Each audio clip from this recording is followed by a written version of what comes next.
All right, ladies and gentlemen, welcome into the Korner Booth Podcast. We're having a couple technical difficulties right now. I'm going to try to get to the bottom of it. But welcome me in right now. Apparently, my laptop can't handle the mock draft simulator while running this program. So, yep, that was it. Stupid pop-ups. They suck. So we have to free ball this one. Either way, ladies and gentlemen, welcome into the Korner Booth Podcast. I apologize for the early technical difficulties. We had a few snafus with unfortunately our software we're using for our draft board, but that is the thing. Today is our mock draft. So once we do our initial review on the UFL week 3 and just any other headlines that pop up, we get right into it. All 32 teams. I'm going to try to run it. Unfortunately, my laptop apparently has no desire to do it, so I'm going to have to do it from my phone. Should be fun time. Either way. That being said, ladies and gentlemen, here is my co-host, big Jets fan, Yankees fan. I'm going to stop babbling, let him introduce himself, Matt Rodazzo. What's going on, everybody? And a very happy 3-0 Defenders fan, if I might add. Big win. Oh, it's okay. Win. It's great when the refs help you out the entire time. Hey. It still comes well, I mean, I don't know who helped you more, my quarterback or I think it's Max Duggan time, because Manny Perez looked awful, and I was getting frustrated. He was I swear he had money on the game for DC because the way some of those interceptions were awful. Both quarterbacks didn't look too great looking at the stats wise, but Wilkins definitely did help out a lot. A lot of some bonehead decisions on his end. My quarterback didn't play perfect either. I don't even think he completed 50%, but a win's a win. I'll take it. We're one win away from matching, I think, last year's win total. I think it was something like that. Hell yeah. So I'm definitely excited to see us hopefully get a rematch at some point in the season. Or at least in the playoffs, hopefully. I was not happy how that game ended. We better figure out our offense because it looked like it reminded me of when, like, the kid who's good at Madden has one too many beers and just starts doing every stupid trick play they can think of in Madden while they're playing their buddy who's stone cold sober, but is bad. And they just get murked.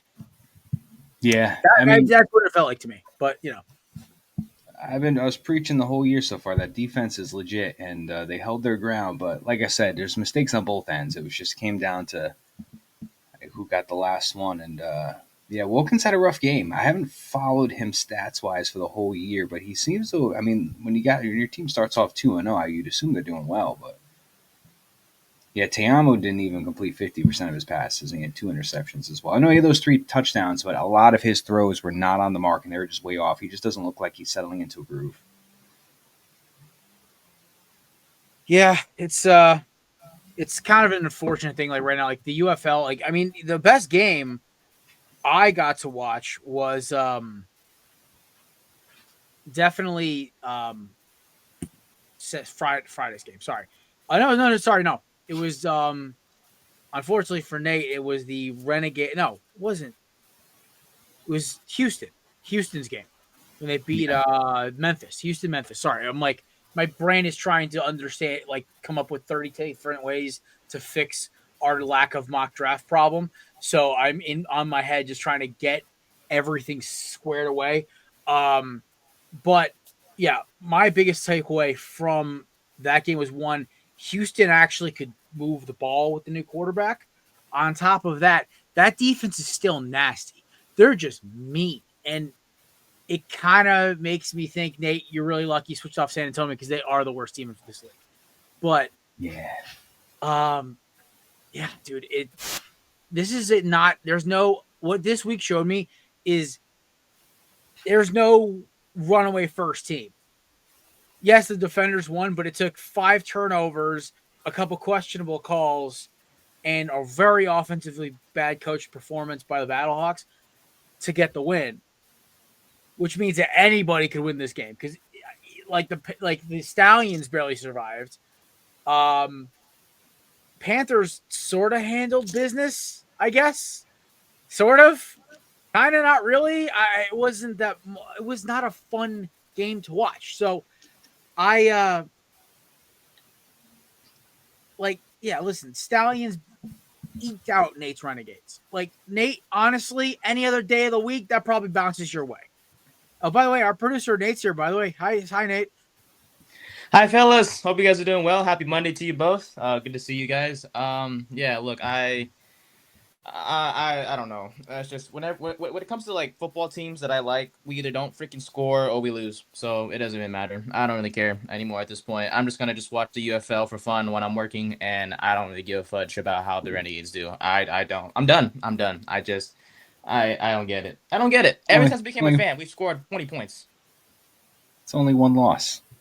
No, and I get that, man. It's just that's not the thing. It's just like it's not fun. It's just not fun. Like ever since I became a fan, they scored 20 points in 2 games. Yeah, no, I will say a Battlehawks fan because we can't score anyway.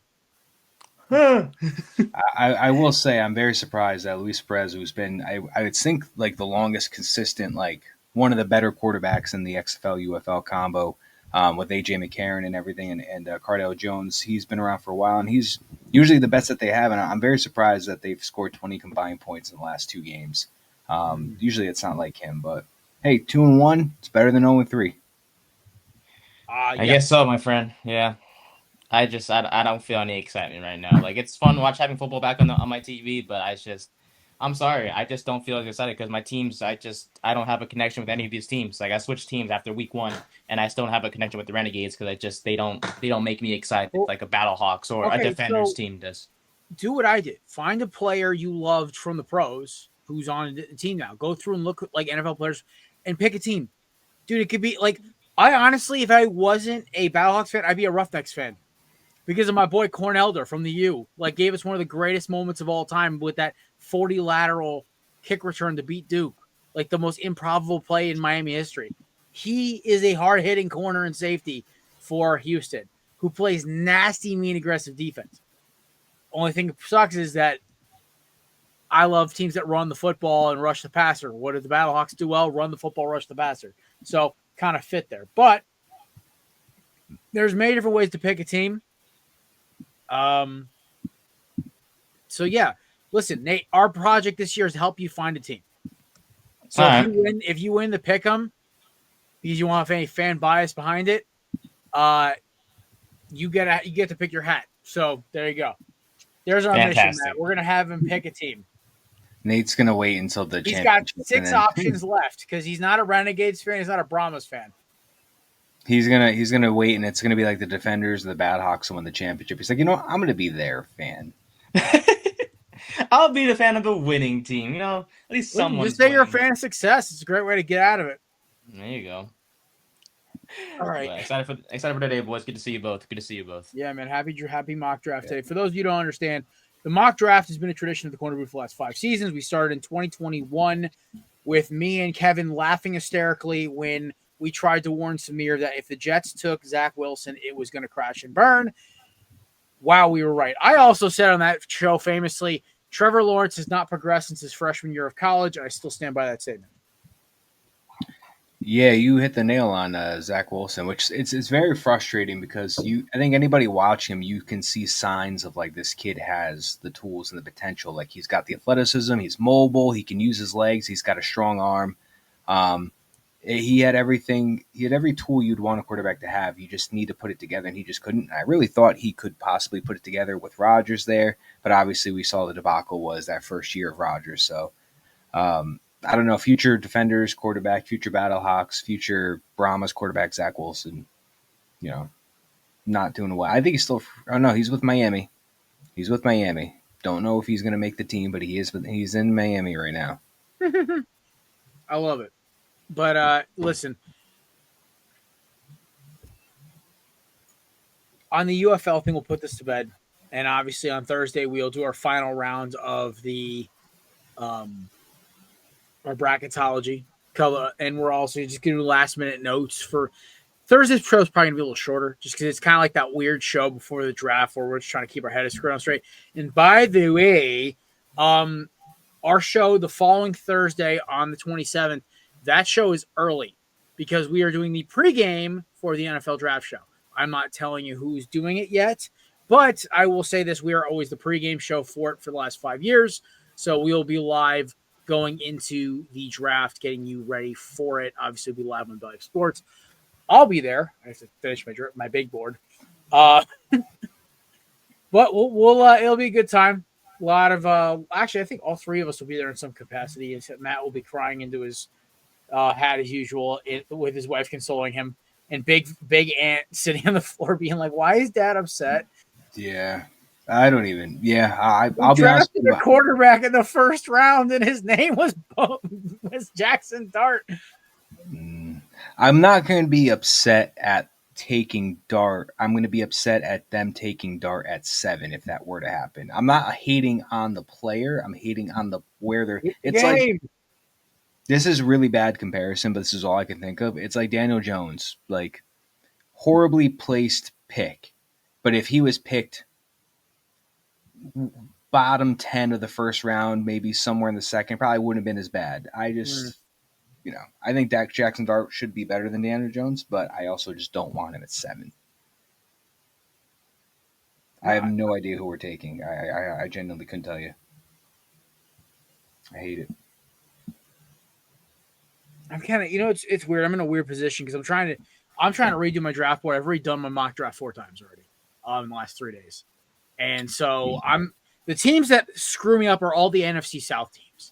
Because I don't know what they're going to do. I don't know if they'll go best available or need. It's a weird thing. So, according to a couple of sources, the Panthers' biggest needs are corner, center, safety, edge, and wide receiver. The problem is there's nobody in that board available at that time. So, this is where I keep running into the issue, at least on my draft board, of what's going to happen. So, I'm kind of sitting there like, crap. Same thing with the Saints. Because their projected pick is gone early. So do they drop back? I don't know. It's a weird situation for me, but we'll kind of roll through it as we're going. Do you guys have anything else you want to touch on before we get this draft party started? Shedeur and Travis Hunter are getting their jerseys retired in Colorado. As of 5 minutes ago. Travis Hunter, I get. Won a Heisman. It's amazing. But Shedeur is just a good quarterback. Yeah, that part confuses me. I'm not at all contesting. Head coach.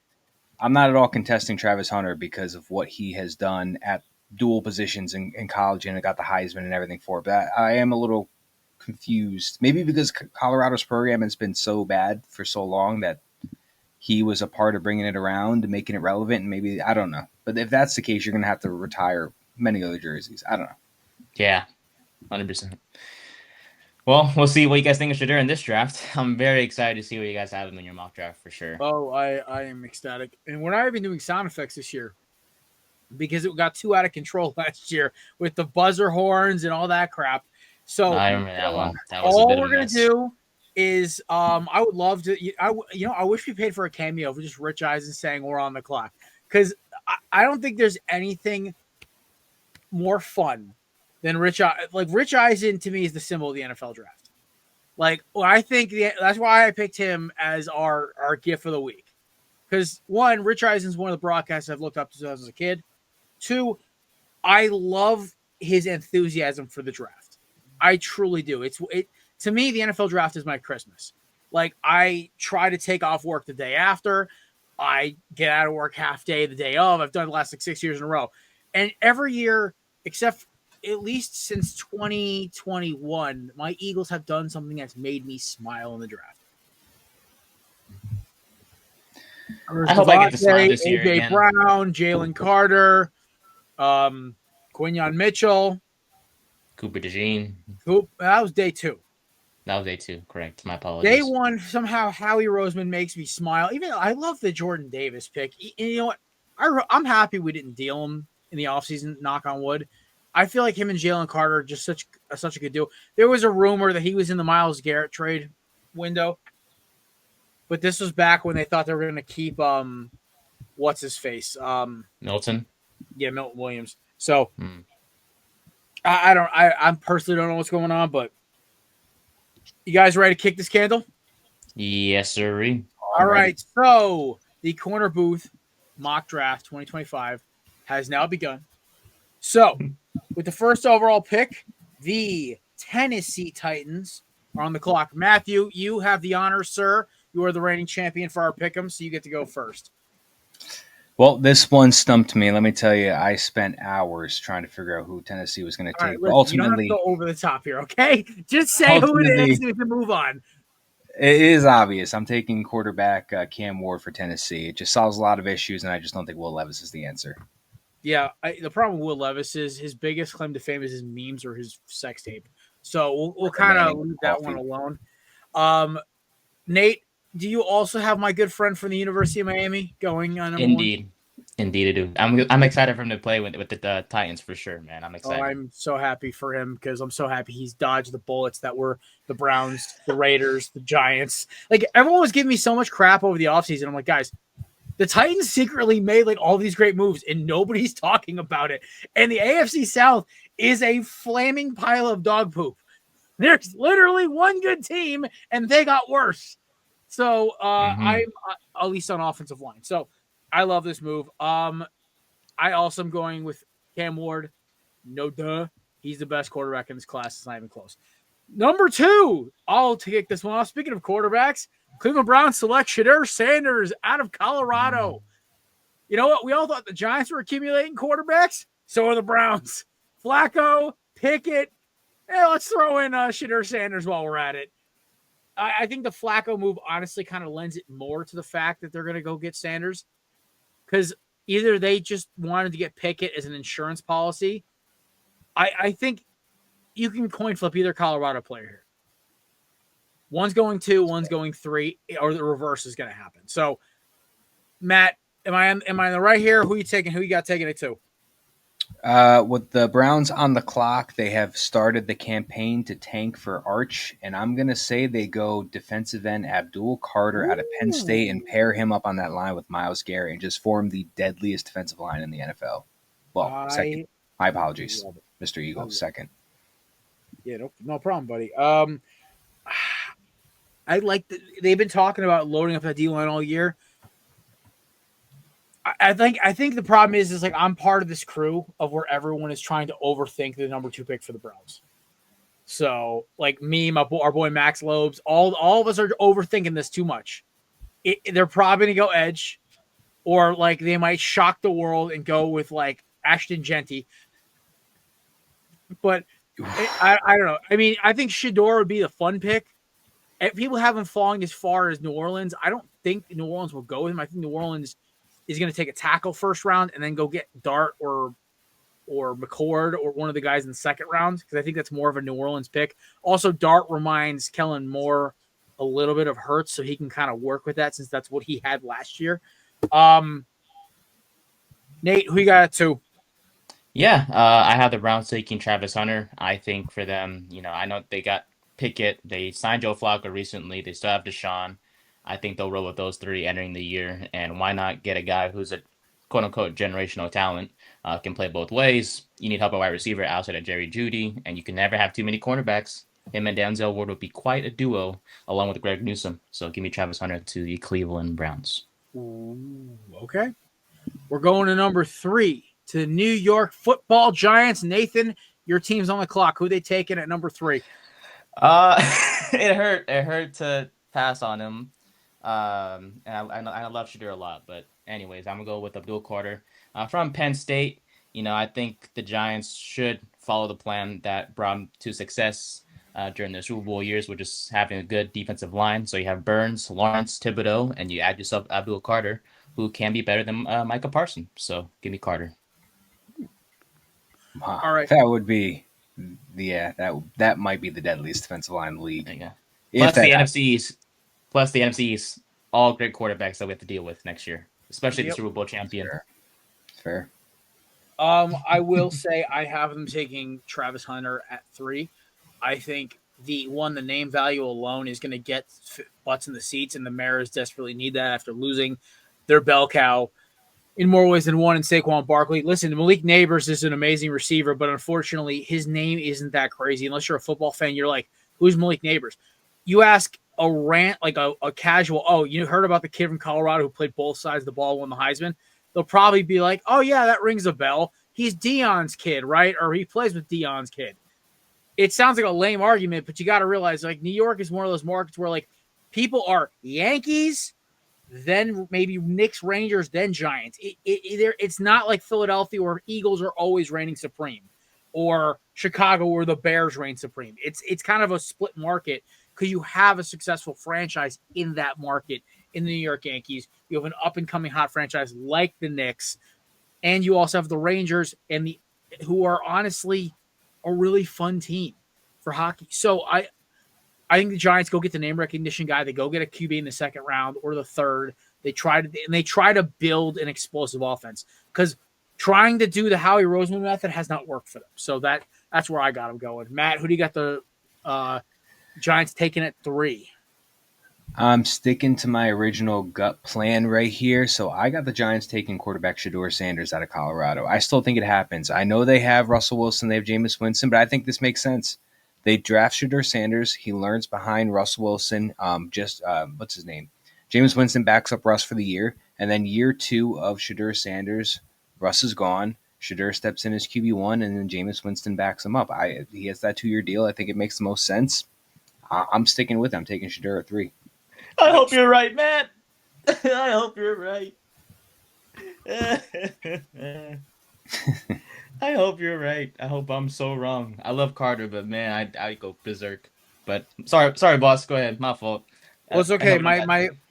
I can't apparently finish my draft on my phone because it keeps popping up to an ad for Brooks Running. I'm literally wearing a pair of their shoes. It's the dumbest thing ever. I've never seen something like this before. Oh, no, it lets me draft other players, but it's like I keep getting stuck. My phone is being stupid right now. All right, well, I'll figure that out in a second. All right. We're going to the 4th pick. The New England Patriots are on the clock. Their second straight top 5 pick. Never thought I'd see the day. I haven't taken Abdul Carter out of Penn State. Mm-hmm. I think Mike Vrabel is going to want to set the tone. They wanted Travis Hunter. He's not there. Go with the next best player available. They need edge rushers. They haven't had a good one there since Matthew Judon. Why not go get the best one in the draft? Nate? That would be cool if he falls to them. But for me, New England has a major hole on the offensive line. They lost Trent Brown, I believe, this offseason at left tackle, so that's a major hole there. So I have them taking Will Campbell from LSU. Yes, the receiver also makes sense, but they did sign Stephon Diggs.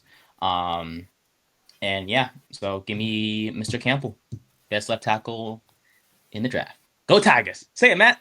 Go Tigers! Go Tigers! Yeah, nice job, boys. At 4, I got the Patriots taking Travis Hunter. I think this fills 2 voids for them at the receiver cornerback position. I think he should play more corner, so I think him lined up with Christian Gonzalez is going to be a very good duo. And even him at receiver on some plays, I think will help out Drake May. So I think it's a win-win with Hunter going to New England.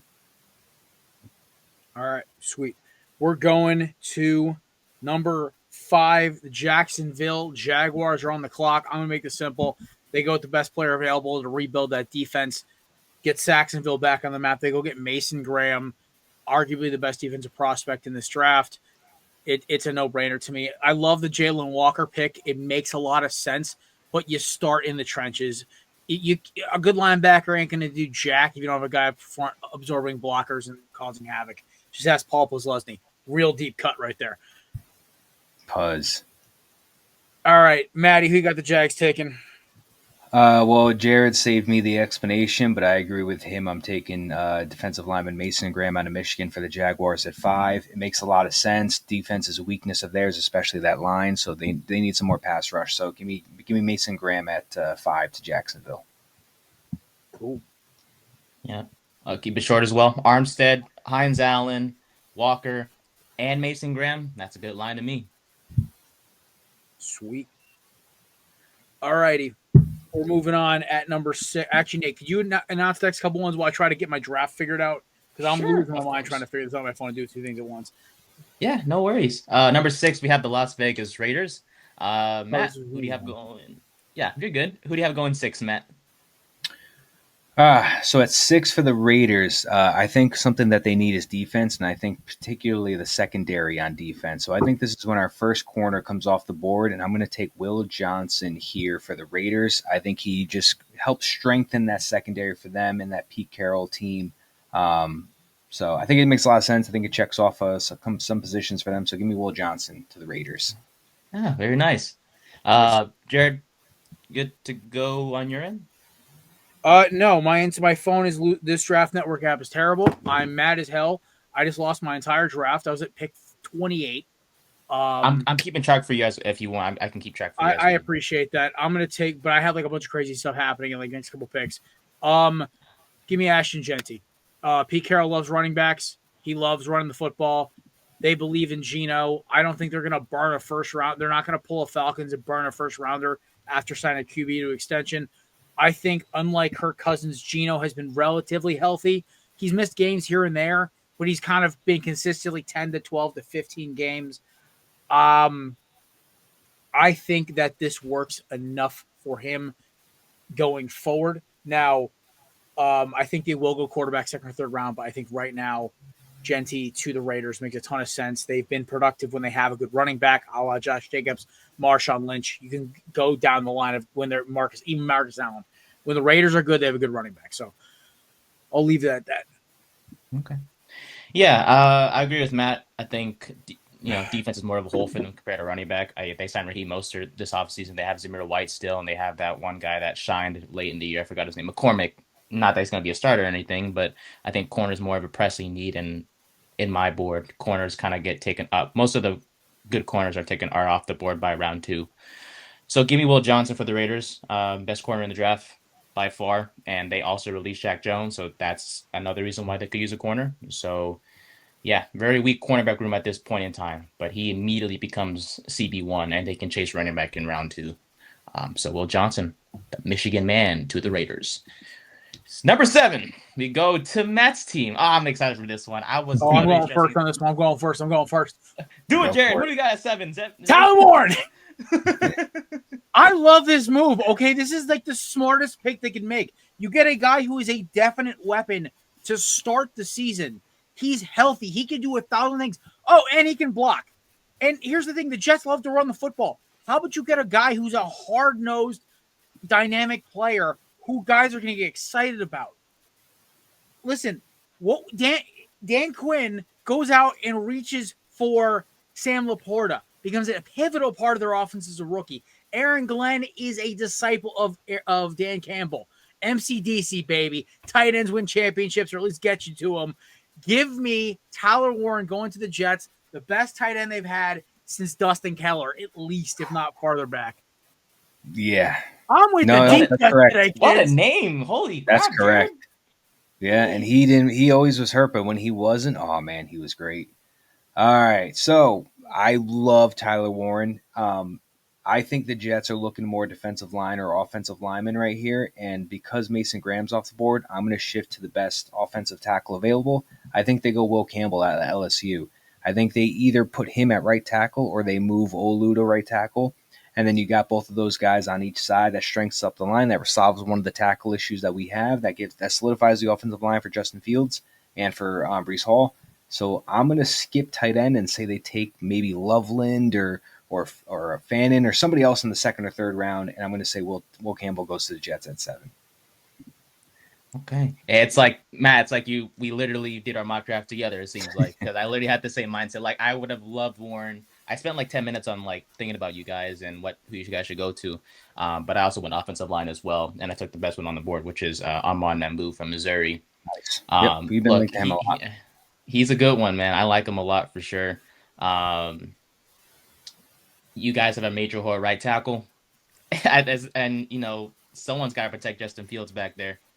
So the sexy pick is obviously Warren, but you got to adjust the O-line. So give me Mr. Nambu, because right tackle is a big question mark at this time. Number 8, we go to the Carolina Panthers. Who do we have going for this one? As Jared's making his pick, we'll go with Matt. You first. Who do we have going at number 8? Ooh, number 8, Carolina Panthers. I was tossing on this one, and what I came up with is we have our first trade. And it's a big one. It's a big one. The Pittsburgh Steelers are sending TJ Watt and whatever the heck else they're going to come up with, because I'm not a draft expert. I'm not making all this up. That's too much for me to do. But just know that they're swapping picks and TJ Watt is somehow in that deal. The experts can figure out the rest. I'm not in charge of doing compensation. But the Steelers have moved up to the 8th spot with a swap, including TJ Watt, some other picks, wherever it takes. And the Steelers are jumping the gun in front of the New Orleans Saints, who have been rumored to take a quarterback due to Derek Carr's shoulder injury. And Jackson Dart is going to be a Pittsburgh Steeler at number 8. Whether they sign Aaron Rodgers or not, they sign him, he's going to learn behind Rodgers for a year. They don't, he's thrown right in. But Jackson Dart to the Steelers at 8 via trade. TJ Watt goes to the Panthers and solidifies one of their needs at edge. Okay. Yeah, number 8 for me. Look, Bryce Young played well towards the end of the year, and I feel like adding a weapon on the offensive side of the ball would be quite helpful for them. And why not go get the best receiver outside of Travis Hunt, the best pure receiver to be exacting? So that's Ted McMillan to me. And you pair that with Baguette, and he's an upgrade, obviously, over Adam Thielen and Jaden Coker, who's a young prospect as well from last year. But I think McMillan would be a better weapon, especially in the red zone, too. Young can just throw it up. McMillan, tutty. So give me Mr. McMillan from Arizona. Any concerns with McMillan on that video of him saying he doesn't watch film? No, not at all. I think that was also taken. There was a little context missing on that video. I also have the Panthers taking Ted McMillan at 8. I think the whole he's falling stock is BS. I think that's just like a team in the back end can get him. And the Panthers are crazy enough to spend the draft pick on a guy like that to help Bryce Young out. And to be dead honest with you, they have a bunch of young, no-name receivers to go on with Adam Thielen. Why not add a guy who literally has the catch radius of a willow tree? Just chuck it at him at some point, he'll catch it. But yeah, I think Ted McMillan at number 8 is a go-to pick.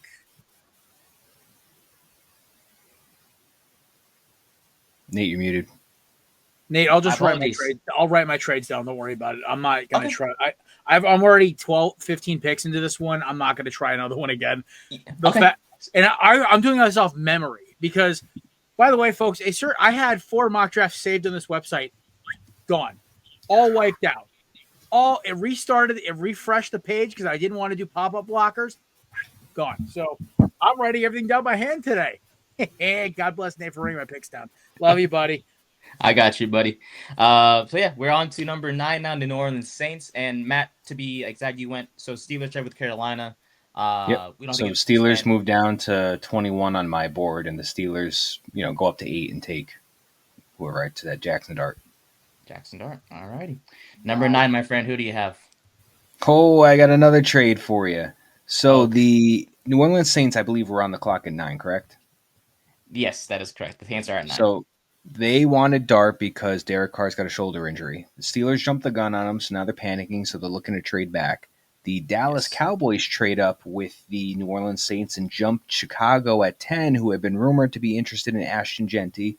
And the Dallas Cowboys have selected Ashton Genty out of Boise State to fill that running back need. I don't care that they signed Javonte Williams. Javonte Williams is not a everyday franchise running back. I think they go get Zeke 2.0 and they go get Ashton Genty. And what I mean by that is that I think, Zeke was an amazing running back his first 4 or 5 years with Dallas, and then he got paid and he wasn't.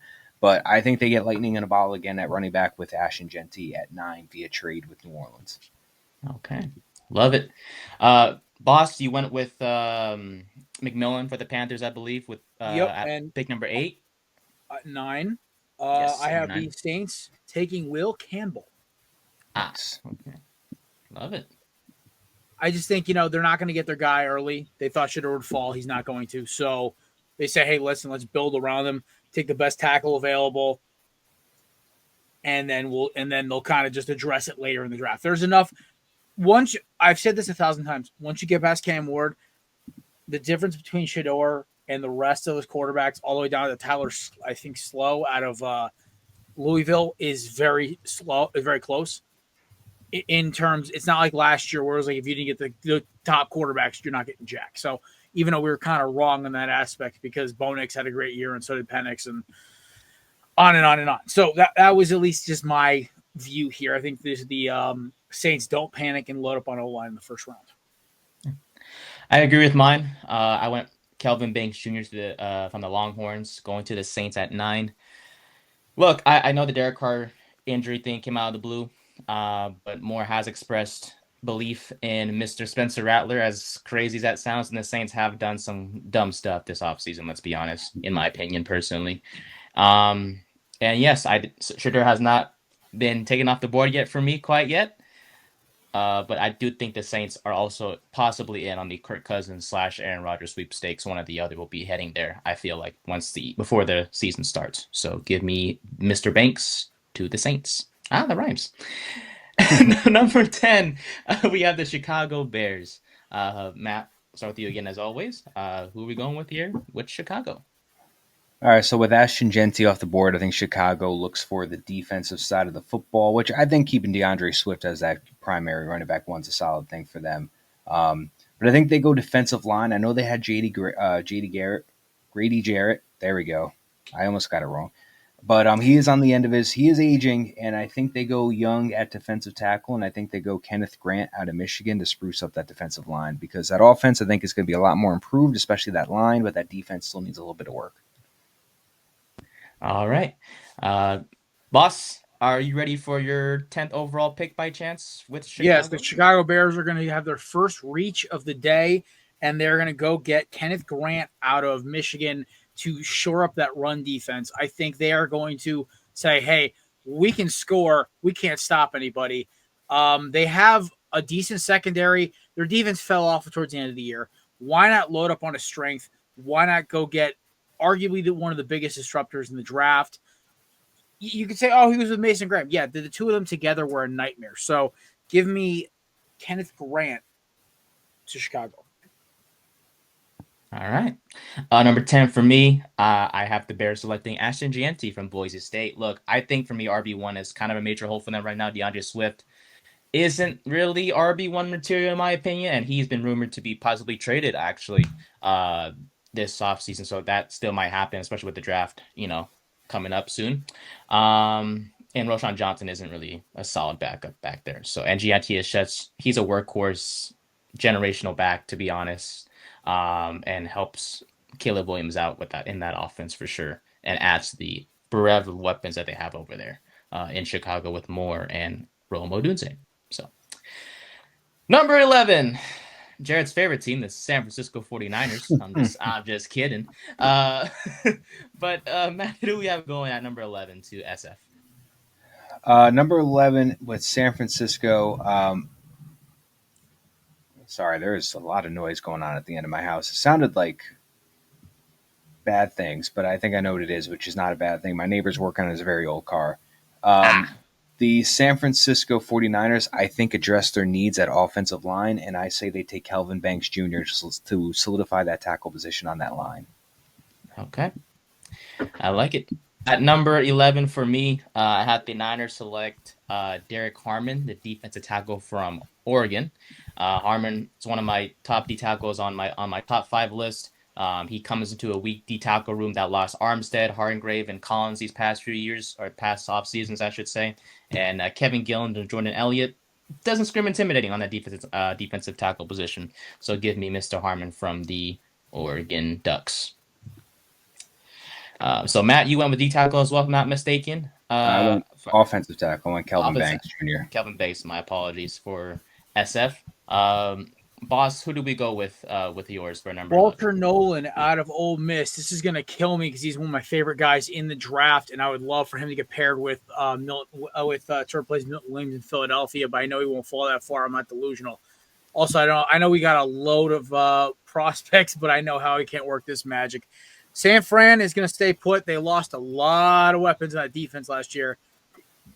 It's time to get younger, get cheaper, and get more athletic, and that fits Walter Nolan to a T.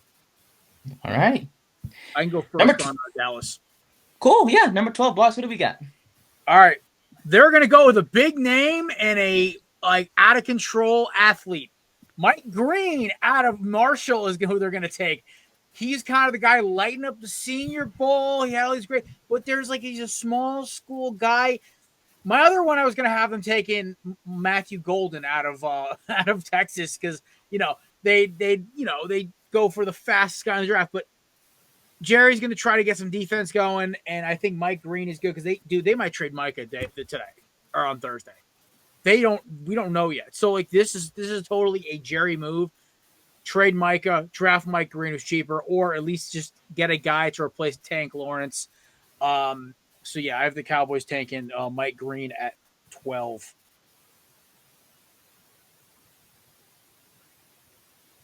Matthew.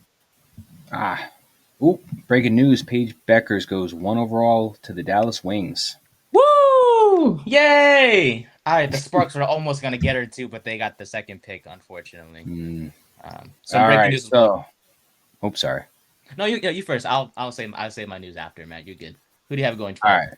So number 12, I have the New Orleans Saints on the clock because I had them with a trade with Dallas. So New Orleans Saints picks up the 12 pick. And I think they make another trade and trade back. I think they were looking to trade back because they're panicking because the quarterback they wanted isn't there anymore. And now I think they got a little more time to think, and they have somebody else in mind, and they want to go back a little further. So I think Houston moves up to 12 with New Orleans. New Orleans trades back once again, so New Orleans is going to go back and pick at 25, and Houston comes up to 12. And I think they take offensive tackle Armand Membo to alleviate the issues at tackle after trading Tunzel. I like it. Yeah, alrighty. For me, I guess I'll go next. For number 12, I have no trades, so I'm boring. Unlike Matt. Matt has been exciting to do. I've been boring, and I know Jared, you have trades coming up too. I'm just the boring guy. It seems like 3 12. You guys are ridiculous. You guys are fun. Years ago, I had 6. Like, this is nothing. Yeah, last year we had a lot of horns. Well, last year we were just having fun with the air horn, You guys are fun to draft with, to say the least. But for me, no trades for Dallas at 12. I haven't taken offensive guard Tyler Booker from Alabama. Zach Martin's gone, which sucks for them, which is, I'm sure Eagles, the defense line will cook him again this upcoming year. But I think Booker's a good prospect to add on to replace him. One of the best guards in this draft. And like I said, someone's got to replace Zach Martin, man. So give me Mr. Booker. And right with their free agent acquisition, Robert Jones, I did some research. He sucks. So, yeah, no way he's starting at right guard. But anyways, Jared, go right ahead. We talking Dolphins, right? We are talking the. I already went down. Yes, we are going to number 13 now with the Miami Dolphins. There you go. I have them taking Armand Membo out of Missouri. They need offensive line help because Tua has been murdered 7 or 8 times on that football field, at least metaphorically. So YouTube, please don't get at me. He's been hit hard. His brain's kind of jelly. I want Tua to last a couple more years. He seems like a nice guy. I actually have buddies who have met him in person and played flag football with him in Alabama. They said he's a really cool guy and he's really nice. I don't want to see a guy like that get hurt. I think he's actually kind of talented. So in that aspect, they're finally going to go get an actual offensive lineman that works. Yeah, Armand Membo out of Missouri was honestly my favorite tackle out of the draft, but he didn't have the biggest name. That's why I have Campbell going early to his hometown, or at least the local Saints. But I think the Dolphins go smart here, and they replace Teron Armstead, who just retired. So at 13 for me, I have Miami also going offensive line. I think they wanted Armand Membo, but Houston jumped them on us. I think they take the next best player available because they still need tackle badly, or they just need the offensive line badly just to protect Tua. I have them going Josh Simmons out of Ohio State. I think they go the next best available, and I think it's going to be Simmons going to Miami. Nice. I don't know why, but I can't hear Nate, but he was speaking. Oh, yeah, we got the same pick. Woohoo! Yeah. Josh Simmons going to the Dolphins as well. They got to protect Tua, man, because otherwise he's going to get another concussion, let's be honest, if he gets sacked again. And Armstead retired. So, yeah, the former Buckeye product is the best option. Plus, he can play both left tackle and right tackle, which is good for Miami, just in case someone goes down. Number 14, DJ's favorite team, the Indianapolis Colts are on the clock. I have a trade. Oh, yay. Who do we have, boss? The Pittsburgh Steelers are moving up in the draft, kids. They're swapping first rounders, plus I think a 4th and a 5th was the best offer I could get them. And the Pittsburgh Steelers select Jalen Milroe out of Alabama. at quarterback. They met with Milroe. He is the only one who, I think Art Rooney actually had dinner with him and Mike. I think it was also the GM plus Mike Tomlin. Honestly, I think it's the best fit for them because, he's not going to play year one. Let's be honest, they're going to take Aaron Rodgers. Rodgers knows he's not more than a one-year solution in Pittsburgh. This is such a Pittsburgh Steeler move here. Also, they're making this move even if they don't get Rodgers. So there you go. I honestly, Milroe and Jackson Dart to me are a coin flip. I think they're both going to have better pro careers than people are giving them credit for. I think Milroe's biggest issue is he's got to avoid the Anthony Richardson treatment, which is starting way too early. But I'm a fan of Milroe's work ethic and his attitude, which is I'm not a fan of Anthony Richardson's work ethic and attitude. So, hey, it's looking up, Jalen. You're already a better player. So, yeah, give me the Steelers trading up with the Colts. Colts, their biggest need is tight end, and there's nobody there at 15. So they're just going to drop back again. Okay. All right, Matt. Well, funny you say that because I have Tyler Warren still available on my board, and I think at 14, the Indianapolis Colts take Tyler Warren out of Penn State. I think that solves a lot of issues for them on the offense. I love Michael Pittman. They didn't get him used that much last year, but I love Pittman. Josh Downs was really good for them last year, and so was Alec Pierce. I think Mo Alley-Cox is just not the answer tight end, and I think Tyler Warren solidifies that offense for whoever starts at quarterback. And then side note, I tried to do trades on one of those simulator sites, and I literally offered the Carolina Panthers a Ricky Williams trade, just every pick the Steelers owned for that 8 pick, and they were like, no, we're not doing it. So I just left off compensation. I just forced trade because they'll make that move anyway. Didn't see that button. For me, same thing with Matt. Tyler Warren was on the board for me, and look, whether it's DJ or it's Anthony Richardson throwing the ball, they need weapons over there. Michael Pittman and Josh Downs are great, but he's an offensive coordinator's dream, in my opinion. He's a blocker, receiver weapon, an H-back, I guess, as well, of sorts. And that receiving room could be it lacks that oomph, and I think Warren solves that oomph issue in Indianapolis. So give me Warren as well to the Colts. Number 15, we got the Atlanta Falcons. Stacey Morgan's favorite team from Belly Up Sports. Matt, who do we have going to the Dirty Birds? Well, this starts my streak of edge rushers. I have Atlanta taking James Pierce Jr. I think defensive line is something that they're going to need to strengthen, especially when they got rid of Garrett. But I think they need some pass rush. I like that offense. Penix steps in, but I like London. I like Mooney. I like Pitts, Bijan. I just think they need defense, and I got them taking Pierce Jr. Okay. Boss. So we're at Atlanta. I believe I had them taking, let me just check. Yes, Matthew Golden out of Texas.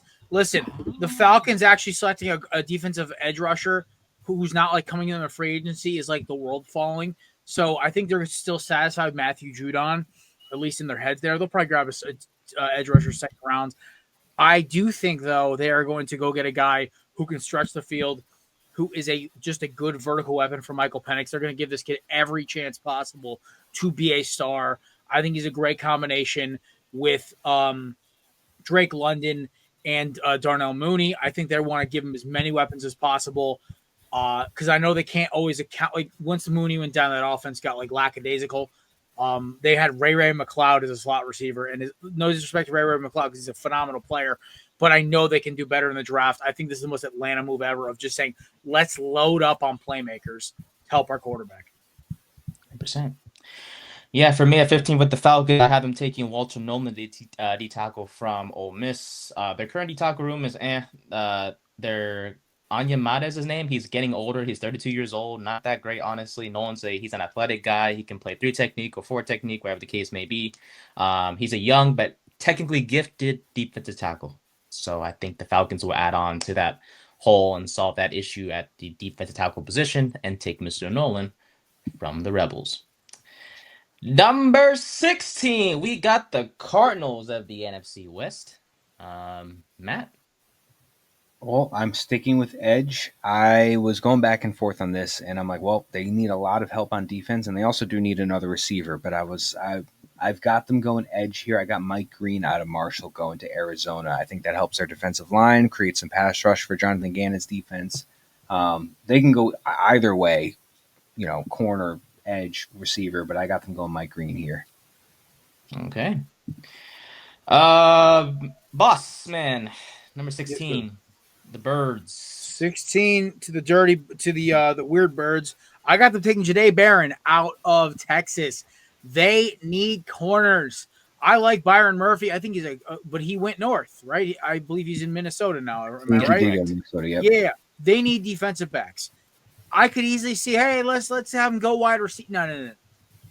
They'll go get there's wide receiver depth, but you're gonna have a guy like Barron who played multiple positions, and I know Jonathan Gannon is gonna see a guy who's a freak athlete like him and say, that's the next Patrick Peterson. He may not be, but in Gannon's eyes he is, and they're gonna draft him that high because they know, hey, I want a guy who I can just leave on one side of the field and call it a day. So I have him taking Barron out of Texas. All righty. Well, for me, the Cardinals are taking Mr. James Pierce Jr. from Tennessee. They have Josh Sweat, and they added him, I believe, this offseason from Philly. So why not add someone opposite of them? Because Justin Jones is not going to be opposite of Josh Sweat, and you expect it to be good. No. Pierce was the second best edge on my rankings this year. Explosive pass rusher for sure. So, yeah, give me Mr. Pierce going to the Birds out west. They're not the real Birds. They are not the real Birds. They are the weird birds that aren't Interesting. So the Falcons are the dirty birds, the Eagles are the real birds, and the Cardinals are the little birds. They're the Phoenixes. They're not real. Well, Phoenix, Arizona. So get there, Matt. Unintentional. Very nice. Number 17, we got the Cincinnati Bengals, and we know they need help in a certain department. Matt, where are we going with this one? So to round out my 3-pick streak of going edge, I have the Bengals taking edge rusher Shedeur Sanders out of Texas A&M. They need defense, and they need defense bad. I mean, they've got the receivers are set. They got Chase Brown at running back. They obviously have Joe Burrow at quarterback. They need help on defense, many aspects of defense. But they're also rumored to trade a certain somebody. So I think they kind of draft a possible replacement or somebody to line on the side of him, and I think they take Shedeur Sanders. Nice. All right. Boss. All right, so we are at the, I believe, Cincinnati Bengals. I have Jahad Campbell out of Alabama. I think they need dogs on that defense, even though they're cats. I like Jahad Campbell. He's the best sideline-to-sideline linebacker. He's probably the best linebacker they've had if they draft him since Ray Malaluga or Keith Rivers. We're going way back in the back. So get guys on that defense, get a leader, get a guy who goes sideline to sideline, and do what Zach Bond just did for the Eagles, what Luke Kuechly did for the Panthers in 2015. Get your guy in the middle to build out your defense because they're going to keep Hendrickson. So they have the edge rusher. And you can go get corners in the second and third round like an Amos or maybe the kid out of I think Siobhan is the kid's name out of ECU, and just work from there. But right now, you cannot pass up a talent like Campbell. I think he's the best linebacker in this draft. And at least for what they need. He's not a pass rush first. He's a coverage guy. I think he's the best one for Cincy. Yeah. Yeah, honestly, if the Bengals go offense, everyone's going to be freaking out and give them the worst grade possible if they go offense in round one because they need defense in a major way. I also went with Shedeur Sanders as well, like Matt did for the Bengals at 17. Stewart's an athletic freak, man. He has great size, great explosiveness. He's like a video game character at 6'5". And they need a playmaker on that defensive side of the ball. So whether it's Henderson leaving or he stays, they're going to benefit from it either way because him and Henderson will be a good 1-2 punch. But if Henderson leaves, Stewart will be a great guy to replace him at number 17. Number 18, the Seattle Seahawks. I almost said their other name that Jared called him before, but we'll keep it PG here. Matt, who are we going here at number 18 to Seattle? All right, so Seattle now has Sam Darnold, and one thing Sam Darnold does not do well is behind a really bad offensive line. And the Seahawks, I believe, were the 29th ranked offensive line last year. So I think they go offensive line help. I had them taking Greg Zabel out of North Dakota State. I think they put him on that line to help out. I believe it's the guard position. But they need protection for Sam Darnold because if he's going to get rushed 24/7, he's not going to play like he did in Minnesota, who had a pretty good offensive line last year. So give me Greg Zabel out of North Dakota State going to Seattle at 18. Alrighty. Bossman. At number 18, I have the Seattle Seahawks reaching a little bit, but they need an edge rusher. They need to rush the passer, especially they're going to be in shootout games, so they cannot block for Sam Darnold. Have them taking Donovan Ezeraku out of Boston College. I think he's been flying up draft boards strangely over James Pierce Jr. I don't know why. I'm a James Pierce Jr. guy. I like freak athletes, but Ezeraku was great at BC last year. Is one of the few bright spots of that edge of that defense. I think he's going to be a great fit for them. They have finally getting an edge rusher since I think Michael Bennett and Chris Clemens were going way back in the bag. So, So Chris Clemens, former Philadelphia Eagle, by the way. I think he just fits the bill. They could go O-line here, but like you're kind of reaching a little bit. A lot of these tackles who might be available in the second round. Maybe like I see Zabel falling all the way to 28 right now. So like I think a lot of teams are going to try to go get guys instead of going for tackles that may not be first round rate. I'm not sure. This is just my theory, right? But all right, who you guys got? Yeah, Zabel also goes to Seattle for me. He can play a lot of positions. He's versatile, man. He could play center, line, tackle, guard, whatever you need, he will play it. And he comes from a small school in North Dakota State, but he really impressed during the Senior Bowl, which is why he's rising up the draft boards. He's a high-end athlete for a lineman, and he can come in and help wherever Seattle needs him to play. And my apologies, he can play left guard or right guard, not tackle. But he can also play center too. So give me Zabel going to the Seahawks. The Tampa Bay Buccaneers are up at number 19. Matt? And Nate and I promise we did not copy each other's draft. We're just two great minds think alike. You're dang right. So at Tampa, I think they go defense. They have an aging Levante David at linebacker position. I think they need some help at the linebacker position and just pass rush in general and things like that. I have them taking Jahad Campbell out of Alabama to put on that defensive line for Todd Bowles' defense. So give me Jahad Campbell going to Tampa at number 19. All right. Boss. I have him take Will Johnson Jr. out of Michigan. I think the buck stops here. No pun intended. I think that finally somebody takes a shot at arguably the best cornerback in the draft. It's a no-brainer to me. They need secondary help. They were in shootouts all season last year. Why not get a guy who could probably lock down half the field? All righty. For me, Tampa goes and gets themselves a corner as well. And they are going with a man I like personally a lot, and his name is Mr. Siobhan Ravel from East Carolina. That ACL injury is a bit of a scare, of course, for a lot of scouts, but I believe he did quite well during the workouts, and he's an intriguing corner, man. He's someone that Todd Bowles will love to have to, be able to coach, and he's an intriguing CB2 for me, opposite of Jamal Dean. And I don't really have much faith in Zion McCollum. He can play, but I think Ravel would be a better option for me at number 19. So give me Mr. Ravel going to the Tampa Bay Buccaneers. 20, the Denver Broncos are on the clock. Who are we going here, Mr. Matt?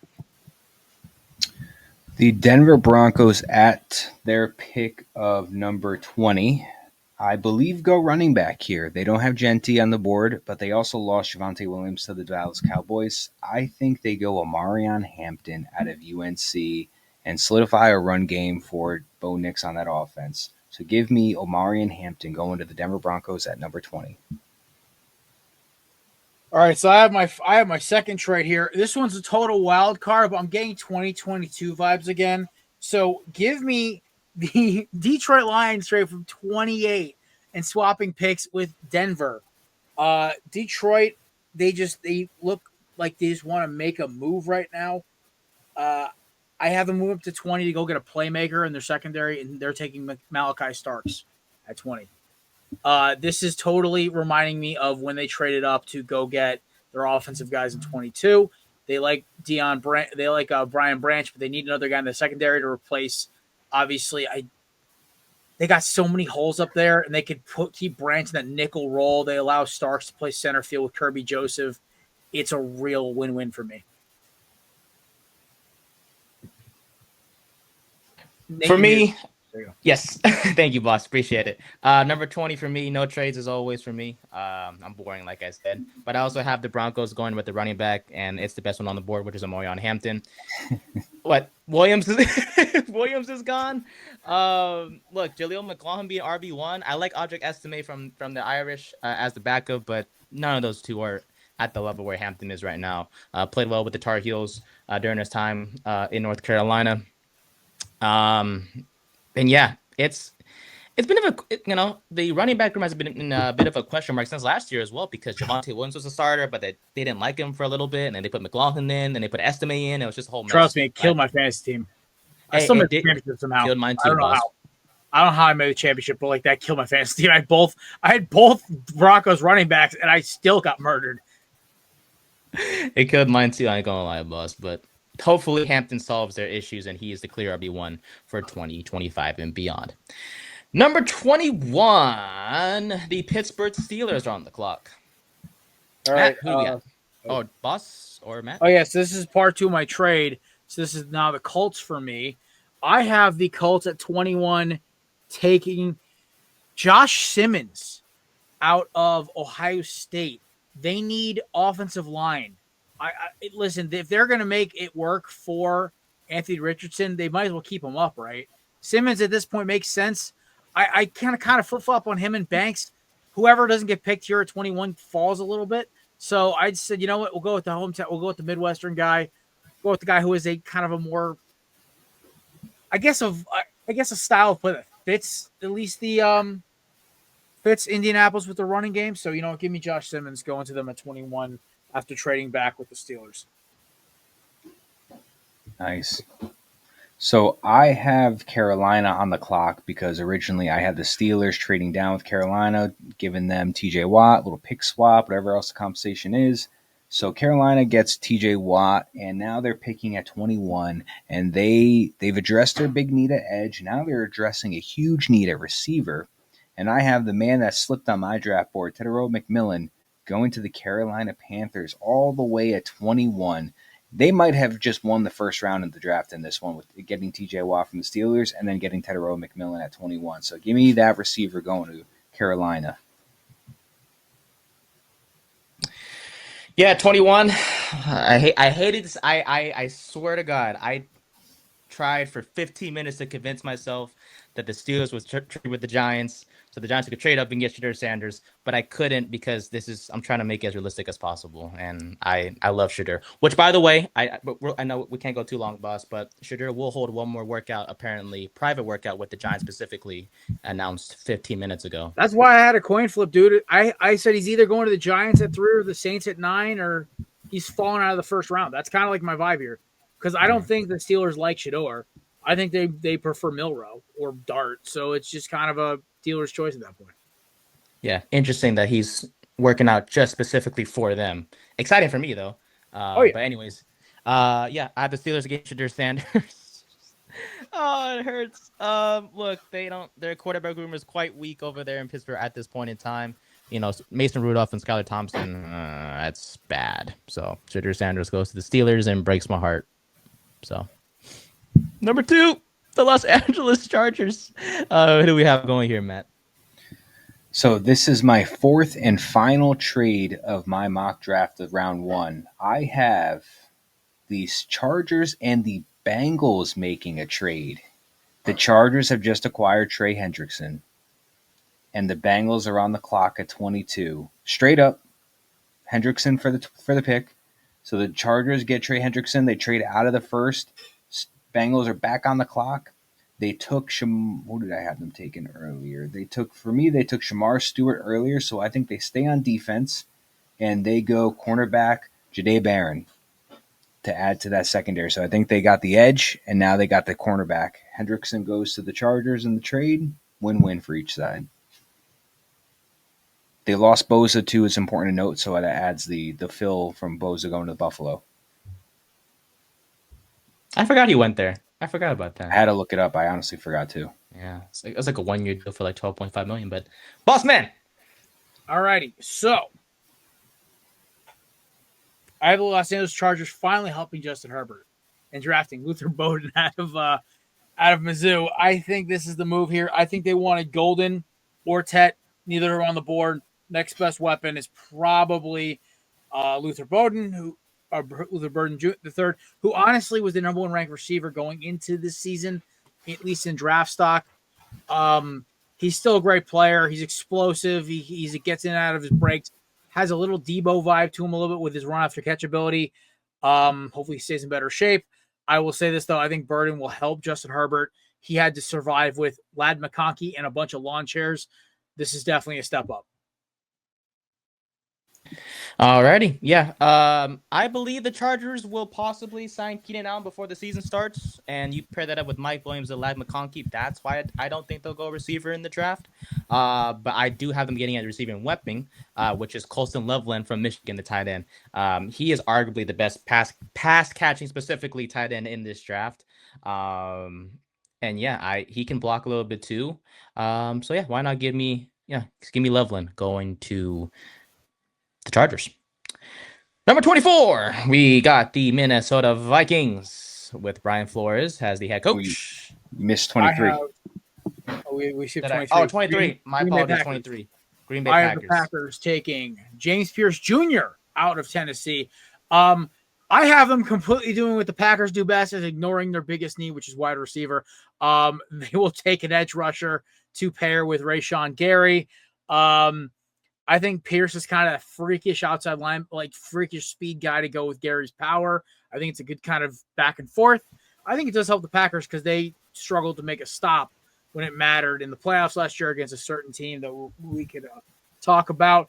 They can always get a receiver in round 2. Hopefully they draft better than they have in recent memory, but at least a wide receiver. But I think the Packers here, they just can't ignore a talent like Pierce falling to them at 23. Matt? Well, great minds think alike. I also have the Green Bay Packers neglecting offense and going defense round 1, and I have them going edge rusher Mykel Williams to put on that defensive line across from Rashawn Gary.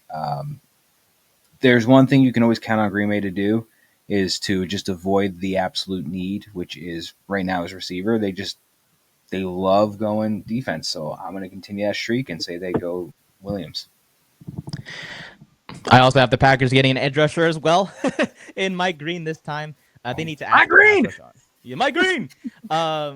They will definitely give Vanessa the chance to start, and Rashawn Gary will likely start opposite of him as well. But they need someone that's more explosive, more of an athletic freak compared to those two. And Green is that guy. Great bend and agility, by the way, the guy from Marshall. And impressed in the Senior Bowl as well. I about his push off, like his ability, his arm up, or his upper body strength. But he's like the opposite of Shamar Stewart for me, where Mike Green put up ridiculous numbers, but he's not a physical freak, at least strength and speed combo wise. But then you have Shamar Stewart, who didn't put up jack for numbers, but has like the most ridiculous physique for an edge rusher. I was kind of pissed because I have Stewart obviously going a couple picks before us. I want obviously Stewart to replace the loss of Josh Sweat, but I feel like that's going to be a second round option for us. We'll sneak preview there. I believe we're on to Vikings at 24. Yes, now we're on to Minnesota. My apologies. All right, part 2, my trade for when the Broncos and the actually, no, this isn't part of my trade. What? I'm like losing my mind right now. Yes, so the Broncos are going to regret trading back because they're going to get snaked by the Vikings here at 24. They're going to take Amarion Hampton out of North Carolina. Dude, they did not have a sustainable running game last year when Aaron Jones was out, and it was not working. They weren't able to get production on the ground, and it killed them later in the games. They had to have Sam Darnold slinging the ball over the yard, and they need to help J.J. McCarthy. Why not balance the game out, get Amarion Hampton, who's an every down back, to pair with Aaron Jones, who's probably on his last running back contract, or at least his last one with Minnesota. So that is who I have the Vikings taking. Also, they have a pretty high success rate drafting running backs early. Dalvin Cook, Adrian Peterson, Herschel Walker, just to name a few.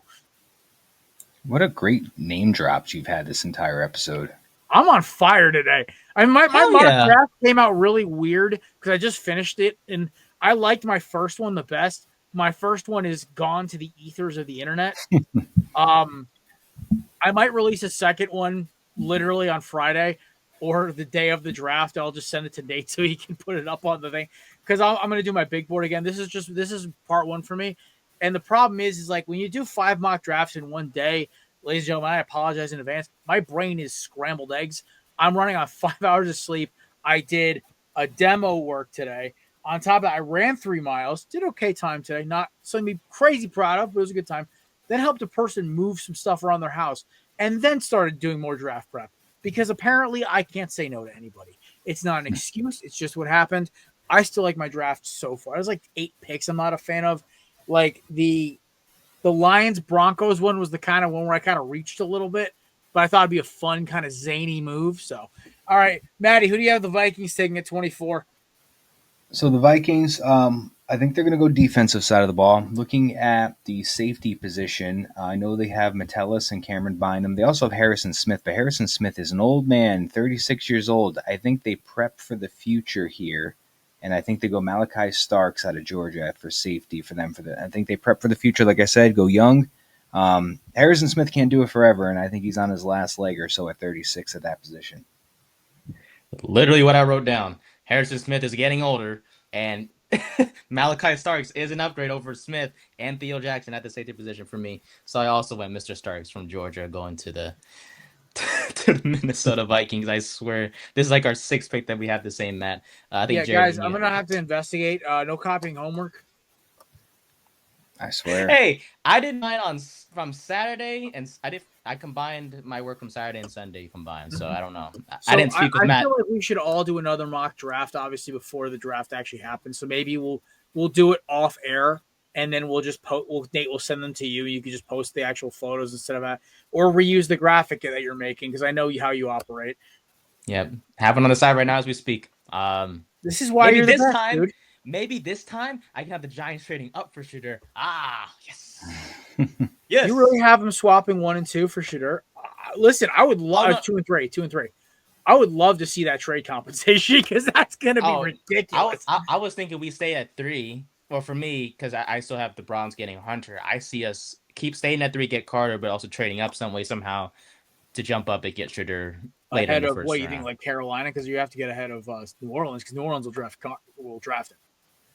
I don't think New Orleans is getting Shedeur. I think they're more into the Cousins Rodgers sweepstakes, and then they'll either that or they trust Rattler and then tank next year. That's not really what they're trying to do. They're trying to get away from the washed quarterbacks, especially after the Derek Carr fiasco. Yeah. All right, so did everyone go at 24? Yes, we're on the 25 now, boss. Wait, you missed my joke. Hey, Matt, what number's better than 24? 25. There you go. All right, Houston Texans taking Emeka Ugba.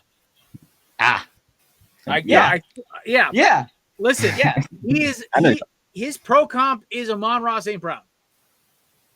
That's it. And listen, what is better for C.J. Stroud after he loses his best weapon and probably one of his closest friends to basically a death sentence for his knee? Even though hopefully he will be back. We love Tank Dell. He's awesome. Go get a guy who literally can run every route in the damn tree to go with Nico Collins. I love this move. I think this is the perfect pick to help out the Texans. I think they'll try to fix O-line in the 2nd and 3rd rounds. I think it's going to be a very strictly offensive draft for Houston this year. And I think they're going to see Ugba sitting there. How do I pronounce his name correctly? Emeka Egbuka. Sorry. Emeka, I apologize. My pronunciation of names is awful. Just ask Olu Fashion. Olympic fashion. Yeah. But this dude is a certified stud for Ohio State last year to go along. The fact that he still shined next to Jeremiah Smith is incredible. And I think he's really going to help the Texans, especially as they try to rebuild that offense after really not addressing it in the previous parts of the offseason. Maddie? So, a little timeline background. So, I had the New Orleans Saints originally were at 9. They traded back with the Cowboys at 12. And then I had Houston moving up to 12 again with them trading back. So, I finally have the New Orleans Saints on the clock at 25. All these picks they've recouped, they're going to help out this certain somebody in the future. I think the hype around Derek Carr's shoulder injury and him possibly missing the year is real. I think it's a smokescreen about this whole Spencer Rattler thing. I just don't see it. I think they take quarterback Jalen Milroe out of Alabama, and I think he goes to the Saints at 25 and possibly is a quarterback of the future for them. I like it down there. Some way Cruz just fainted. Listen, I like it down there. I mean, he's going to be a guy that's going to scramble and is going to be using his legs. And like you said, that is a dog, division right now. Besides Tampa, that's the only decent team down there. So it's up for grabs. And if he could use his legs to win 5, 6, 7 games, then so be it. But I got Jalen Milroe. There we go. Going to the Saints at 25. Okay. All right. Well, someone's got to protect C.J. Stroud. Like they traded one of their offensive linemen to the Eagles. In Kenyon Green. Not that he was good or anything. Yeah, but still, the O-line got worse. Still. Well, then again, he might go to Calvin University, be a Pro Bowl, or just ask Mekhi Becton. I know. So, I have the Texans getting Josh Conley Jr. from the Oregon Ducks. Cam Robinson, their left tackle, was a good free agent addition this past offseason. But Conley can battle for the job, and he's younger, and he's more athletic, has better leverage compared to Robinson. And like I said, someone's got to protect C.J. Stroud. So you either put Conley at left tackle or you put him at right tackle. One of the positions. So there you go. Yeah. Going to the Rams. Back to Cali. I've seen that so many times. Also, I've seen the best duo ever on TikTok, Butters and Notorious B.I.G. Thank you, South Park, for that episode. That is just random because we're talking about a Biggie song. Anyway, as I completely go off the rails, just like the Rams Super Bowl hopes did. They take that, Sean McVay. All right, I have them taking one of my favorite players in the draft, but some reason he falls. That's how these idiots work every year. Jalen Walker out of Georgia. He's a hybrid edge rusher / coverage linebacker. Gives me a lot of versatility. Zach Bond, Micah Parsons kind of hybrid vibe. I like his game so much. Yes, I threw 2 All-Pros in there last year. Why not? I think he's going to be a great fit for them as they rebuild that defense. I think they go quarterback round 2. But right now, I think they just kind of look at it like, hey, listen, we're going to accumulate talent. I don't even know if McVay is going to want to stay if they go to the rebuild. I think he's just going to try to win now because they clearly were ready to win now last year. And if you ask McVay, it was one crappy call, and then they get to the Super Bowl. Get out of here. I'm never going to stop roasting Sean McVay for that awful take, but I do have him taking my favorite Georgia Bulldog in the draft. So I have him ranked higher than Malachi Starks on my board because I think he's the most deadly of the Georgia Bulldogs. Nate, who you got? The Rams take at 26. Yeah. Also have Jalen Walker as well, boss. So we have a shared pick. There we go. Nate plagiarized. No, I'm just kidding. I know. It's okay. My first mock, I think I had them taking a wide receiver. So at this point, I'm letting everything. I think I had them taking Burden. I had them falling that far in my first one, but that one was lost to the ether webs. Thank you, Pro Network Football or whatever the hell link Nate sent me earlier. That's not Nate's fault. It's not Nate's fault. It's the stupid pop-ups and the fact that my phone was like, nah, fam.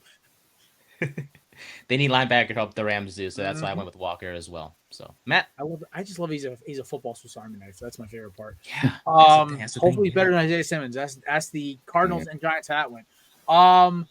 Packers are next, by the way. They're interested in Simmons, so they might be next in the Sims. Yeah.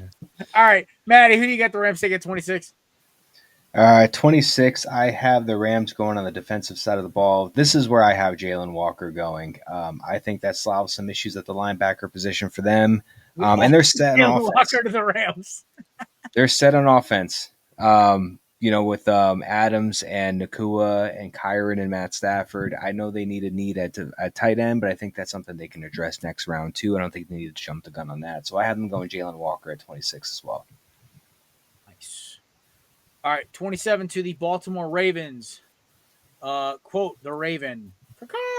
All right, they need help to protect Lamar at guard, and there's no good guards available yet, at least for what they could draft. So they go get a guy who can play 3 different positions of the offensive line. They're going to take Gray Zabel out of North Dakota State. He can play tackle. He can play guard. He can fix their tackle problem when they age out because that is a real issue for the Ravens. And they kind of don't know what to do at this stage because they need to believe in Lamar. They have running backs. They have receivers. They have a defense, sort of. but there's nobody really available at that point where like, oh yeah, we're gonna reach and grab this guy. So I think here they take O-line, take the best player available, at least a tackle or guard, which is Zabel. This way they can kind of push him in for now and then have him work out, kind of like what they did with Dickerson and Cam Jurgens and Jason Kelsey. So, similar kind of vibe to it. Maddie, who got the Ravens taken? Quote the Raven. The Ravens, I have them going on the defensive side of the ball. This is where I have defensive tackle Walter Nolan from Ole Miss coming off the board for me. I have them going to strengthen that defensive pass rush for Baltimore, which was weakness last year. So give me Walter Nolan going to Baltimore at 27. Nice. Nate, what do you got the Ravens taking? Yes, I have the Ravens taking edge rusher Michael Williams. Honestly, the Ravens don't really have a pressing need at any position, it seems like, on that team. So they can afford to get a really good edge. Sort of. Nah, they got Wiggins. They got Wiggins and Humphrey. Yeah. I would say edge rush, maybe. Yeah, I was thinking the same thing. Jomo really hasn't delivered that much, so. Vinoy's getting older as well, so that's another good point to mention. So I have them taking edge Michael Williams from Georgia. I think that's someone that you can afford to be patient with Baltimore. Vinoy and Robinson are going to be starting on the edge, on the outside at the edge positions, but I think Williams, he's someone that you need to be patient with because he still needs to grow as a pass rusher, but I think he'll pay dividends in the future. So give me Mr. Williams from Georgia. Nice. All right. Moving on. The Detroit Lions are on the clock, and as you remember, I had to make a trade with the Denver Broncos. And now that they've been hosed by the Vikings going off script to take a running back, they will select Colston Loveland out of Michigan. They desperately need a tight end. I can't even name a tight end on their roster right now. And I am Chick maybe. Yeah, I'm like, is Jake Butt still a thing? I'm not even sure. Like, they have not had good luck with tight ends, man. And Loveland is a great athletic weapon for Bo Nix. I like this, especially with all the changes on the rest of the O-line. Get a security blanket for Bo Nix to go to Denver at 28 after the trade with Detroit. Nathan, who do you have the Detroit Lions taking at 28 in your scenario? Yes, for the Lions, I have them taking an edge rusher to help out opposite of Aiden Hutchinson, and that is Mr. Nick Scrouton from the Texas A&M Aggies. By the way, love their fight song. It's very catchy. Yeah, I think those two are going to be a good 1-2. Huh? It's a cult, that's why. Oh. it's still you fun. You've not heard that joke before? Oh, God, we got to have Kevin educate you. Oh, yeah, I want to learn about this one because I thought it's a catchy song. It's like I ain't gonna lie. Anyways, I'll stop.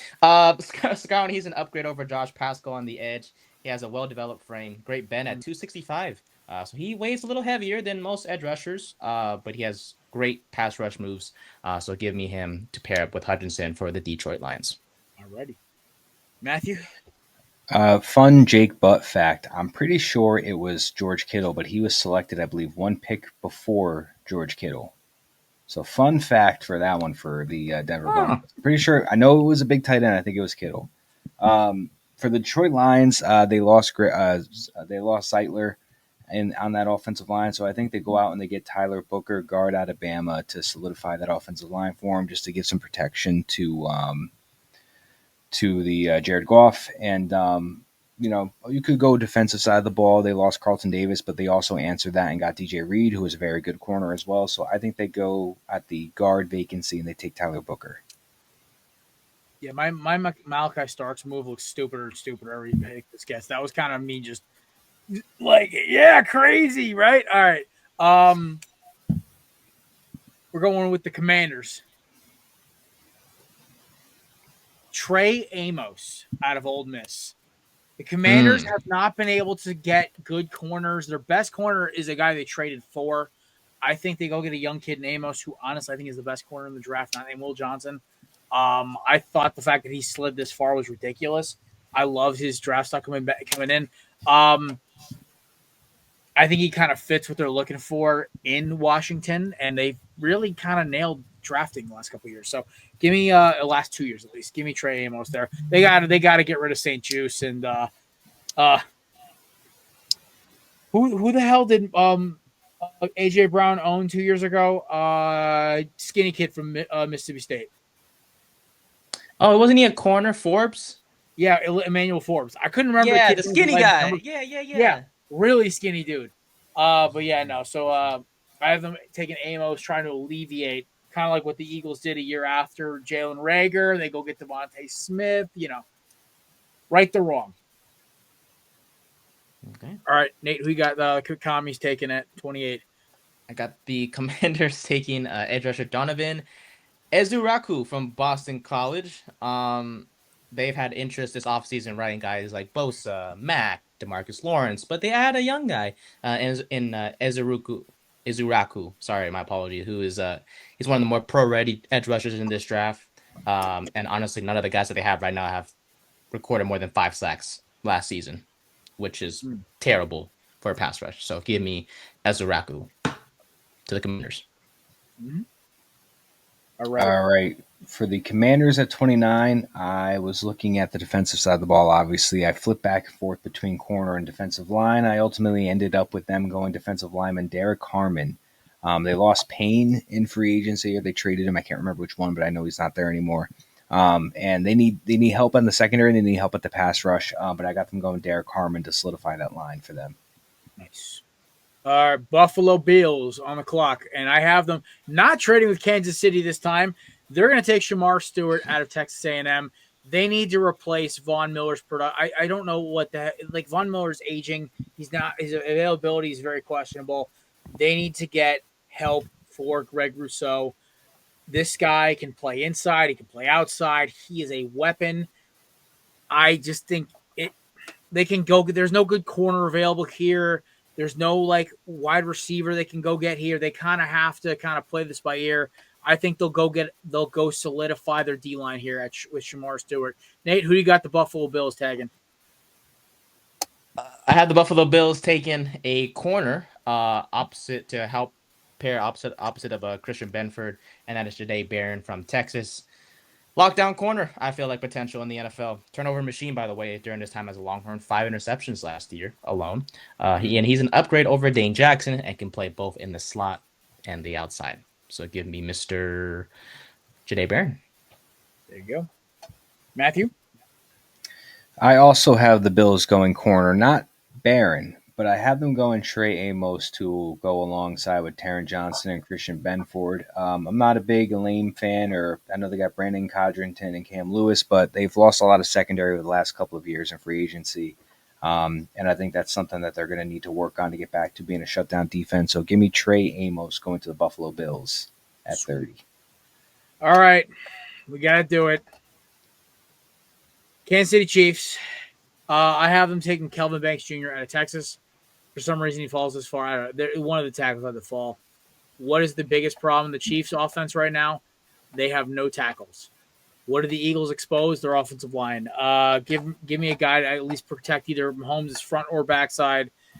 Arguably was one of the best tackles in the draft. I think he's the number one track on my big board. So, I don't know how he fell this far, but just in the way of the drafting and also with PFF's rankings, I'm calling them out. He falls to 31. Now, folks, bear in mind, my draft is going to look completely different next week when I'm not pressing, but I thought this was my fun, zany draft to do. We can have a fun draft and a serious draft. This is my serious draft for me. Yeah, Nate's gonna do like 45 draft picks swapped in on our next Wednesday draft. The Giants trade the whole franchise for number 1. I'm just wondering. No. Jeb be pissed if that happens. And Cam Ward pulls a John Elway and says no. It goes back to college somehow. I mean, he's at eligibility, but that would be great. All right. So, Nate, who do you have the Chiefs taking at 31?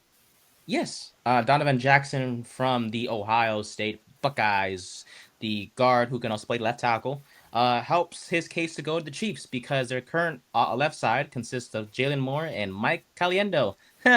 Trash. Not Frank? Frank I tried to get that one. I got it. Glennon, what's up, man? But he's a good prospect to invest in Jackson, so give me him to the Chiefs. Knock if you're with me. Nate, you got to go back and watch the John Gruden Raiders Hard Knocks. I don't know any. It was a good one. That seemed like a fun Hard Knocks to watch. That was the best Hard Knocks of all time. Okay, there was so much chaos in that Hard Knocks. That was like the first Hard Knocks by the Lions and the Texans where I watched all the way through. Like the Raiders was fun. Yeah, that was the Antonio Brown saga. Yeah, that's why we didn't get yeah. Oh yeah, so MJ Acosta Ruiz was supposed to be on the show that week with us. Me and Kevin were going to interview her. And she literally had to hop on a plane to Las Vegas because Antonio Brown just walked off of practice. I was like, that's the interview of a lifetime. Nope, lost it because AB didn't like his helmet. Weird, by the way. Yep, that's how life works, kids. All right. To round out number 31, I have the Chiefs going on the offensive side of the ball. I have them going offensive tackle Josh Connolly Jr. out of Oregon. A big thing that I think the Eagles were going to win anyways in that Super Bowl, but a big thing as to why that game wasn't as close as it should have been maybe is that they didn't have any pass protection, and he was just getting hit left and right. So I think they addressed the need, and they go Josh Connolly Jr. out of Oregon on that line. All right, time for speak of those Eagles.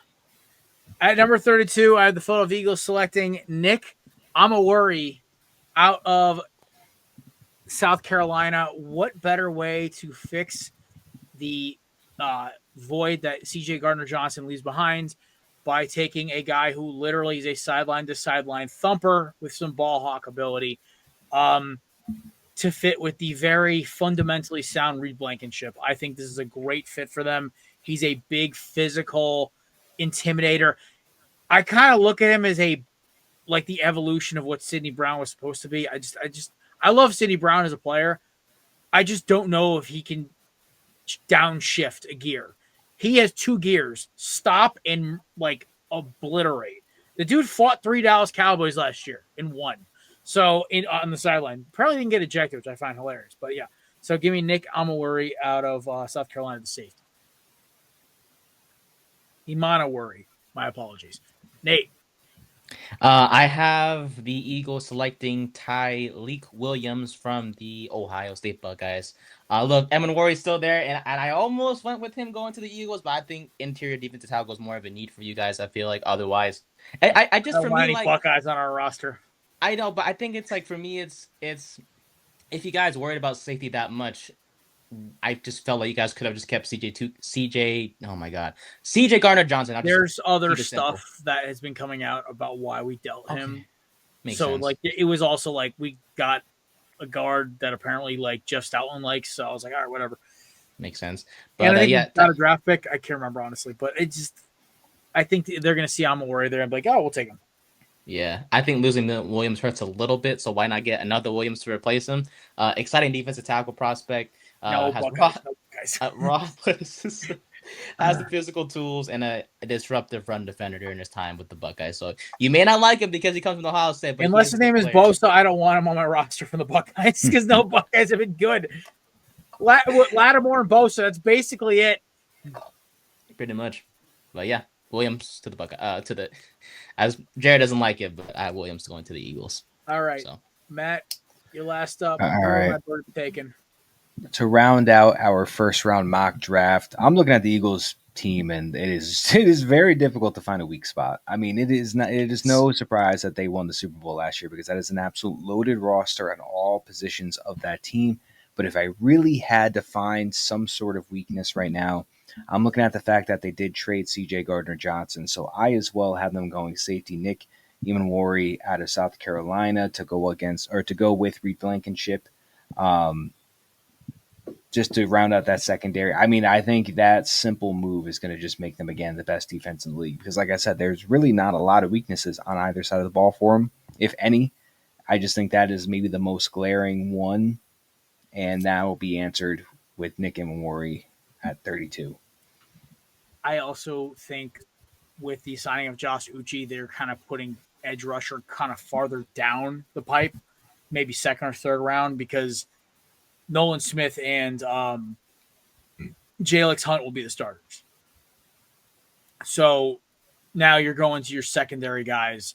I think a guy like Uchi's great, and maybe go get another experienced guy, or because there's still older guys in the market.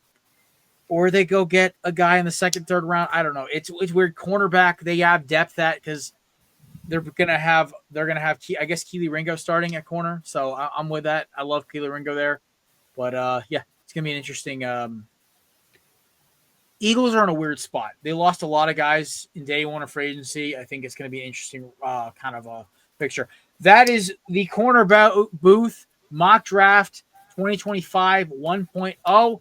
We will do another off-air draft next week. We'll release it, obviously, around draft time. It'll kind of be like a promotional plug for our pregame show of the draft. Nate has our draft graphic up. It'll be up tomorrow, along with our show link if you want to listen to the audio or check the link actual video and watch us make fools of ourselves. We have technical difficulties, the whole 9 yards. But, Nate, feel free to pull up our draft picks there. So we got mine. You guys will probably see this on my own show, but so we'll skip mine for now.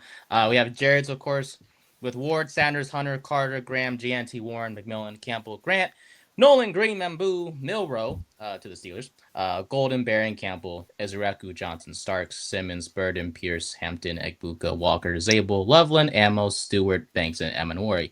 Don't know why I'm going through all of these, but hey, it's fun. You don't have to do it for Matt. It's okay. You don't want to get too exhausted here. For Matt. I was impressed. Well, listen, we got to give one more shout out, boys. We had history made yesterday. How so? Drop the graph. I'll tell you. Okie dokie. Great job, Nate. Great job, by the way. Thank you. Want to give a special shout out to Rory McIlroy for winning his first Masters and completing his career Grand Slam. Shout out to our boy Chris. He's a big Rory guy. He was probably losing his damn mind. Good for him. Good for Rory.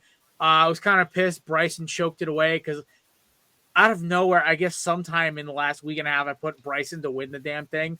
And when he was leading going into the final round, I was like, your boy's in it to win it. And then it was just gone. Scotty Scheffler obviously made a run, but shout out to Rory. And also, guys, playoff at the Masters final round, that's just primetime golf, man. I don't usually put on golf, especially when baseball, football, and basketball are all on. Football being spring football, even though Matt's team made me not enjoy my Sunday.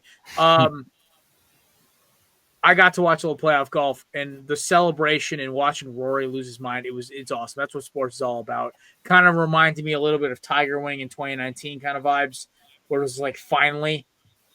And good for Rory. Career Grand Slams now completed. He's won every single major, so good for him. But yeah, that wraps up. We don't, we're kind of glazing over golf a little bit. We talked a little bit about last week, but you know what? We're not a golf show. We have golf show friends. We bring them on to talk golf, but right now the Masters is the Masters. We had to give the shout out there. We'll be back on Thursday, obviously, for a little Korner Booth pregame shenanigans. I believe NBA play-ins start tomorrow, Nathan, or is that Wednesday? That is correct. We aren't in the playoff. Yeah. Yeah, you're in the playoff, not the play. Yeah, we're in the playoff, not the play-in. Sorry, I'm just happy. All three of our teams missed the play-in. Congratulations to the Knicks, Timberwolves, and Lakers. Korner Booth. I lost a tooth. Dogs go woof. Lakers in 5. Just for that, I hope we do to you guys what we did to the Suns last year. I want to see Ant barking at Luka, calling him fat boy and everything into the sun. Oh my God. Nate goes, I guess we're playing you guys in the first round. The obscenities I let off about the Lakers in our group chat was a little rude and a little off base. It was never directly aimed at Nate at all because I love Nate. Nate's the best. I just hate his basketball team because ever since LeBron went there, it made the Lakers hard as hell to root for. I grew up loving Kobe, loving Shaq, Big Shot Bob. Even when they had Gary Payton, that was cool too. Pau Gasol, awesome player. Meadow World Peace, all these great players I loved watching with the Lakers growing up. Even the Steve Nash, Dwight Howard team that just didn't do jack. But LeBron had to go and ruin that.